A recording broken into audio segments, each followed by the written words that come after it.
dumarow raggu waxay jecel yihiin gabadha jiljilicsan marka raggiina u jiljilecsanaada safiya bint xuyay oo ahayd xaaskii rasuulka calayhi salaatu wasalaam ayaa safar bay wada baxeen kadibna waxaa loo sheegay inay ooyeysa safiya oo ka dambeysay markaasuu dabeetana rasuulku dib ugu noqdo masuu ku yidhi maxaad la ooyeysaa markaasay tidhi xamaltanii calaa baciirin badii waxaad isaartay awr gaabinaya macnihii wax yaroo simbale bay ka ooyeysay ma ogtay marka waxa weeye ninku wuxuu jecel yahay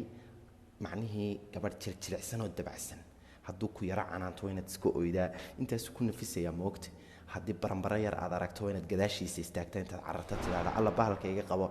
macnihii wuxuu jecel yahay ninka ragii gabadh dabdabacsan ilaan waardiye kaa dhigan maayo gaari cabdibilaal lagu saari maaye waxa weeye dumarka carabtu waxay isugu faanaan ana akharu unuutha minka waan kaa dhadignimo badanay macnihi waan kaa jiljilicsanay weliba ku darso gabadhiba gabadhay ka oohinta badan tahay ayay ka da'yartay waayo oohintu sun bay saartaa jidhka ka